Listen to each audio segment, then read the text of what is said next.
berlatar di sebuah daerah pinggiran kota Savannah, Georgia, Amerika Serikat. Terlihat ada sebuah keluarga yang sedang melakukan perjalanan.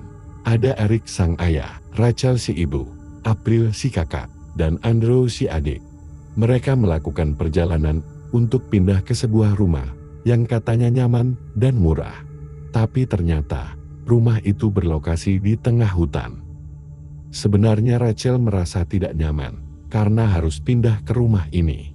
Ia merasa takut ketika suaminya sedang tidak di rumah saat malam hari. Terlebih anaknya masih kecil-kecil. Tapi karena tuntutan pekerjaan suami, mau tidak mau dia dan anaknya harus rela mengikutinya. Eric pun mencoba meyakinkan istrinya dengan menjelaskan bahwa selain rumah ini murah, rumah ini juga satu-satunya tempat yang paling dekat dengan kantor ia bekerja. Walaupun posisinya berada di tengah hutan, tapi demi pekerjaan, dia yakin mereka bisa melaluinya. Sore harinya, ketika Rachel sedang membuka barang bawaannya, tiba-tiba ia dikejutkan dengan sebuah bola mainan yang terjatuh dari atas tangga. Karena penasaran, Rachel pun menaiki tangga tersebut, dan kemudian ia menemukan sebuah kardus yang berisi mainan anaknya. Namun pada saat Rachel membuka penutup kainnya, ia dikejutkan lagi dengan sebuah boneka dengan mata yang terlihat sangat aneh. Karena ia berpikir, jika dirinya tidak pernah mempunyai atau melihat boneka tersebut. Maka kemudian, boneka itu dibuangnya ke dalam tong sampah. Keesokan harinya, saat suaminya pergi bekerja dan anaknya sudah berangkat ke sekolah, Rachel pun kemudian melanjutkan membereskan barang di rumahnya. Tapi saat itu, Rachel harus kembali mengalami hal yang aneh. Dia dikejutkan dengan melihat boneka yang sudah dibuangnya kemarin, dan kini sudah berada di dalam kabinet baju anaknya. Tanpa berpikir panjang, Rachel pun lantas membuang boneka itu kembali. Kemudian Sin berpindah ke tempat kerja Eric. Saat itu, ia sedang bersama teman kerja barunya, James. James berterima kasih kepada Eric karena mau menerima tawaran kerjasama untuk merenovasi rumahnya. Sebab yang ia tahu, jarang sekali ada orang kota yang mau bekerja di daerah itu. Karena selain sepi, daerah itu juga jauh dari perkotaan. James mengatakan kalau ia merasa senang ketika mendengar bahwa Eric sudah membeli rumah itu, supaya Eric tidak jauh dari lokasi pekerjaannya. Tapi seingatnya, rumah tersebut sudah tua dan sudah lama kosong, serta jarang sekali ada yang betah tinggal di sana. Singkat cerita, sore harinya ketika mereka selesai bekerja, Eric mengundang James untuk makan malam di rumahnya, dan meminta supaya James juga mengajak keluarganya. Tak lama dari itu, Rachel pun ditelepon oleh sang suami untuk mempersiapkan makan malam yang super enak, karena teman kerjanya akan datang untuk makan malam bersama. Namun setelah menerima telepon, Rachel tidak menyadari jika selalu ada yang mengawasi semua aktivitas di rumah tersebut. Malam hari pun tiba, James beserta sang istri, Vanessa, akhirnya tiba di rumah Eric. Suasana di rumah tersebut terasa semakin hangat dengan kedatangan mereka. Mereka bercerita tentang pengalaman, juga kisah hidup mereka masing-masing. Hingga pada akhirnya, Vanessa bercerita kalau dirinya sebenarnya memiliki sebuah kelebihan yang jarang dimiliki oleh orang lain, sebuah kelebihan seperti indera keenam. Ia bisa merasakan hal gaib, dan itu diwarisi dari leluhurnya. Vanessa pun lantas melanjutkan cerita, namun saat itu tiba-tiba saja Andrew mengeluarkan cairan merah dari hidungnya. Kemudian dengan sigapnya Rachel membawa anaknya itu ke kamar mandi. Dan ketika di sana, dia secara tidak sadar kemudian berkata kalau Rachel sudah membuatnya marah. Rachel yang kebingungan pun lalu bertanya, apa maksud dari perkataannya? Tapi belum sempat ia menjawab, tiba-tiba saja Eric datang dan memberitahu kalau James dan istrinya akan berpamitan pulang. Saat berpamitan, Vanessa kemudian mengatakan kembali kepada Eric, supaya dia dan keluarganya selalu berhati-hati saat tinggal di rumah. Itu karena ia merasakan ada sesuatu yang tidak wajar, terutama di ruang bawah tanah rumah tersebut. Mendengar ucapan itu, Eric akhirnya tersenyum dan mengatakan jika ia berterima kasih sudah diingatkan. Tapi seingat dia, rumah tersebut tidak memiliki ruang bawah tanah. Saat tengah malam tiba, dan suasana di rumah mulai sangat sepi. Terlihat ada bola mainan yang melintas di tengah rumah. Lalu bola tersebut menghampiri Andrew. Andrew bersama seorang gadis kecil, dan kedua bola mata mereka berubah menjadi hitam. Ternyata, itu adalah mimpi buruk yang dialami oleh Rachel. Semenjak Rachel datang ke rumah itu, dia selalu dihantui oleh mimpi-mimpi buruk. Mulai dari mimpi anak kecil tenggelam, hingga kejadian aneh sering dialaminya. Dan semakin lama kejadian aneh pun semakin bertambah. Keesokan harinya, saat mereka sedang bermain di taman, anaknya tiba-tiba saja mengatakan, kalau orang yang mati dengan tidak wajar, maka dia tidak akan masuk surga, melainkan mereka akan dintayangan dalam kegelapan. Mendengar perkataan itu, Rachel khawatir kalau anaknya berpikir yang aneh-aneh akibat tinggal di rumah itu. Tapi di sisi lain, dirinya juga saat ini memang sedang merasakan hal yang aneh tersebut. Malam harinya, ketika mendatangi kamar anaknya, Rachel melihat Andrew sedang bermain dengan seseorang. Rachel lalu menghampirinya, dan ia menemukan kalau ternyata Andrew sedang bermain dengan sebuah boneka yang ia buang tempo hari. Rachel, yang merasa jengkel dengan boneka itu, lalu membuangnya kembali untuk kesekian kalinya. Namun sekarang ia membakarnya. Setelah kejadian itu, keadaan mental Rachel semakin memburuk. Dia jadi sering melihat dan mendengar sesuatu yang janggal di rumahnya itu. Karena sudah tak kuat dengan keadaan tersebut, Rachel pun mendatangi seorang dokter psikiater. Di sana Rachel mulai bercerita kepada dokter, kalau sebenarnya dia memiliki 3 orang anak. Yang pertama April, yang kedua Andrew, dan satu lagi kembaran Andrew yang bernama Alice. Namun ketika mereka tinggal di rumah sebelumnya, Alice mengalami kecelakaan di kolam renang dan meninggal dunia. Rachel juga mengatakan setelah kematian anaknya itu, ia lalu pindah ke rumah baru. Tapi di sana, ia sering sekali diganggu oleh makhluk gaib dan arwah dari Alice. Tapi yang membuat dirinya sangat stres adalah dia menemukan sebuah boneka yang sangat mirip dengan Alice. Setelah puas mencurahkan semua kegelisahannya, Rachel lalu kembali ke rumahnya.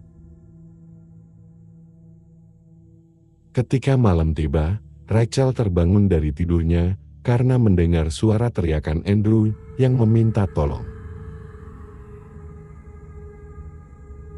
Rachel emosi dan memarahi Andrew sampai menggunakan bahasa yang tidak pantas. Lalu Eric pun meminta Rachel untuk diam dan membiarkan anaknya untuk menenangkan diri. Keesokan harinya, Rachel kembali mendatangi si dokter dan menceritakan apa yang dialaminya semalam. Lalu dia meminta saran kepada dokter, apa yang harus dilakukan. Karena saat ini keanehan di rumahnya tersebut tidak hanya menyerang dirinya saja, melainkan sudah menyerang anaknya juga. Dokter itu pun menyarankan, kalau memang Rachel sangat yakin jika itu adalah perbuatan mendiang anaknya, maka ia bisa mencoba untuk mengumpulkan semua barang Alice dan disimpan di sebuah ruangan khusus. Setelah mendapatkan saran dari dokter, Rachel kemudian menelepon sang suami dan meminta seorang tukang supaya kamar kosong yang ada di lantai 2 bisa diperbaiki. Tanpa berpikir panjang, Eric pun mencari tukang dan datanglah seorang laki-laki untuk memperbaikinya. Namun setelah selesai diperbaiki dan semua barang Ellie sudah disimpan di sana, perilaku Rachel malah semakin aneh. Setiap harinya Rachel selalu berada di kamar tersebut sambil memangku boneka yang ia bakar dulu. Keanehan Rachel tersebut pun sempat dirasakan oleh anaknya, April, karena ibunya seperti orang yang kehilangan kesadaran dan tidak mau keluar dari kamar tersebut. Saat malam tiba, Ketika Rachel dan Eric sedang tidur, lagi-lagi Rachel terbangun karena mendengar ada suara yang memanggilnya. Lalu seketika ia seperti kesurupan dan mendatangi kamar Andrew dengan membawa sebuah pisau.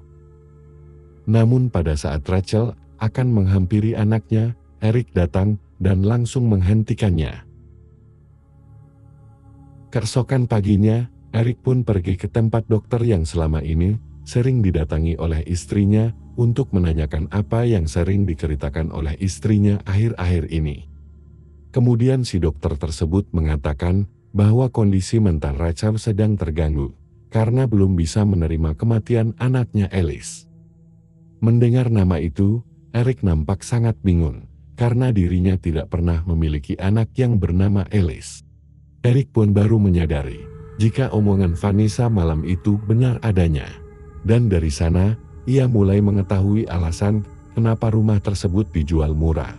Bahkan tidak pernah ada yang mau tinggal di sana lama-lama karena misteri yang sudah terjadi di rumah tersebut.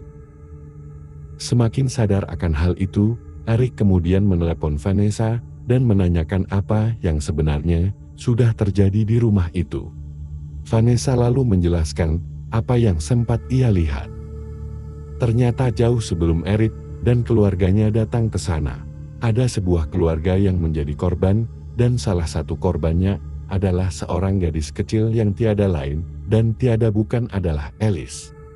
Dari penjelasan Vanessa tersebut, akhirnya bisa ditarik kesimpulan apa yang selama ini dialami oleh Rachel.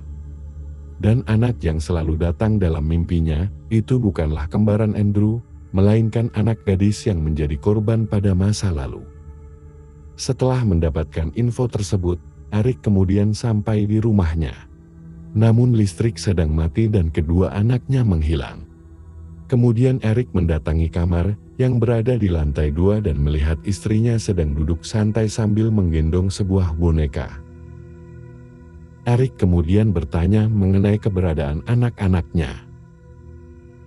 Tapi dengan sikap aneh, Rachel pun mengatakan jika mereka sedang bermain di ruang bawah tanah. Dengan kebingungan, Eric lalu mencoba mencari ruang bawah tanah itu. Namun ketika Eric keluar dari kamar itu, betapa terkejutnya ia ketika dirinya sudah berada di sebuah ruangan asing. Eric mendengar ada suara anak kecil dari dalam sebuah kamar. Tapi ketika ia masuk ke kamar itu, tiba-tiba muncul penampakan mengerikan di hadapannya. Karena ketakutan, Eric langsung berlari keluar dari kamar tersebut. Tapi setelah itu, ia kembali mendengar alunan musik dari sebuah ruangan. Sesuatu yang tidak terduga terjadi, di sana banyak arwah orang-orang yang sedang berpesta dengan pakaian seperti orang pada zaman dahulu.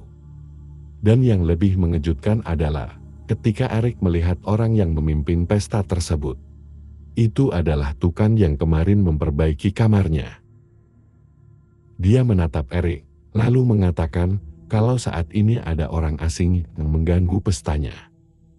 Dia meminta supaya semua orang di sana untuk menyingkirkannya. Naas bagi Eric, ketika tiba-tiba ada seseorang yang menutup kepala Eric dengan sebuah kain. Saat penutupnya dibuka, ia pun kembali ke dalam rumah yang asli dan si tukang sudah berada di hadapannya.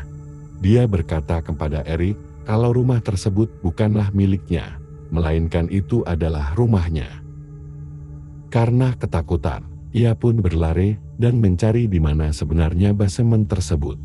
Lalu sampailah ia di kamarnya Andrew. Di sana, Eric akhirnya menemukan sebuah pintu rahasia yang tepat berada di dalam kabinet baju anaknya. Terdengarlah suara anak kecil dari dalam sebuah kotak yang terkunci. Ketika Eric berhasil membuka kotak itu, ternyata yang berada di dalam kotak tersebut bukanlah anaknya. Eric kembali berlari dan keluar dari basement.